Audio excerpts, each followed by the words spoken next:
የፈራሁት ነገር መጣ።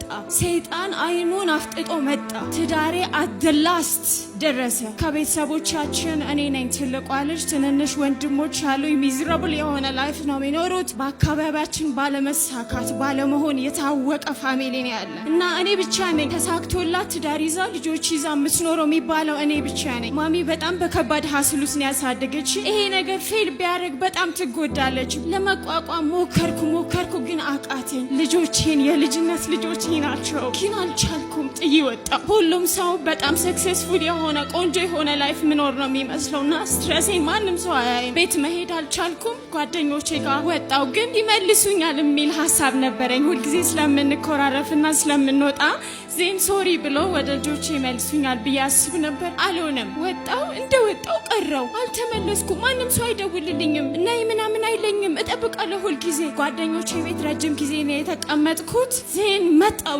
እዛ ጋር ነው የተቀመጥኩት። ጌታ ሆይ በቃኝ። እዚህ ቤት እዛ ቤት ጃሞ ገርጂ ጓደኞቼ ጋር መዞር በጣም ሰለቸኝ። እግዚአብሔር ሆይ የሆነ ነገር አድርግ። ወደዛ ሰፈር መመለስ አልፈልግም። ማሚ ጋር መሄድ አልፈልግም አልኩኝ። ዜን የዛ ቀን ማታ ሰኞ ነው። በጣም መሽቷል። እናቴ ጋር ሄድኩኝ። እግዚአብሔር አስታጠቀኝ፣ ጉልበት ሆነኝ። ፊት ለፊት እጋፈጣቸዋለሁ አልኩኝ። በቃ ሁሉም አካባቢው በቃ ፌላሪቲ ውስጥ ወድቃ መጣች ምናምን አለ። ማሚ መቀበል አቃታት፣ ትፈራለች ምናምን። በቃ ቁጭ በይ፣ ከቤት አትውጪ፣ ብዙ አትታይ፣ የሆነ ቀን ይስተካከላል። ሁሌ ፊቷ ላይ አነበዋለሁ ስጋት። ደወሉልሽ ነይ ያሉሽ ጠሩሽ ትለኛለች። እነሱ ተውኝ። ጌታ ግን አየኝ። ቁጭ ብያለሁ።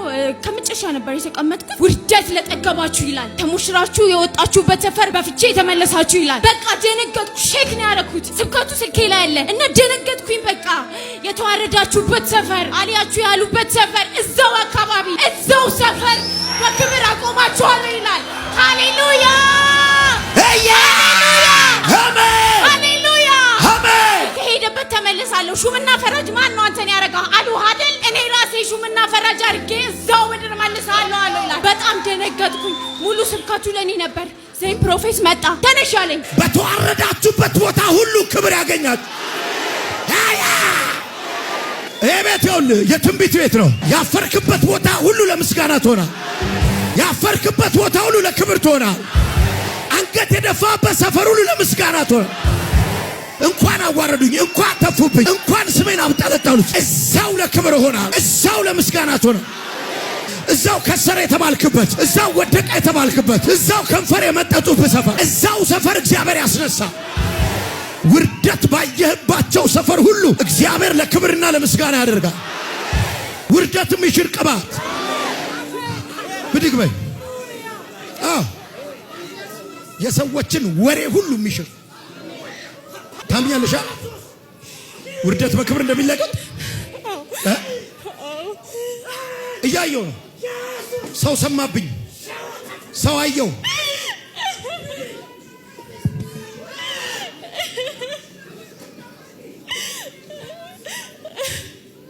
ሰርግ ተደግሶ ሽማግሌ ተልኮ ተሞሽሬ የወጣሁበት ሰፈር ልጆችን ይዤ ስገባ ሲያምሩ ስታምር በልጅነቷ ሳይዋልኩበት ሰፈር ፈትቼ ልጆቼን ጥዬ ብቻዬን እናቴ ቤት ተመለስኩ።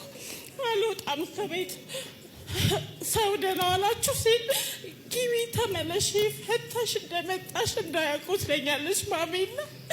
በጣም ከባድ ጊዜ እያሳለፍኩ ነው። ከመጀመሪያው ቤት ክብር ይልቅ የሁለተኛው ቤት ክብር ይበልጣል። አሜን። እኔ ቅባት ያለው አንቺ ላይ፣ አገልግሎት ያለው አንቺ ላይ፣ እሳት ያለው አንቺ ላይ፣ አገር ሲሰማሽ ያለው ዘካፋቴሌ ባፎሳ ሰይጣን አያስቆምሽም። ሰይጣን አያስቆምሽም። በብዙዎች ዘንድ ትቆሚያለሽ። የክብር ዕቃ ያረግሻለሁ አለ።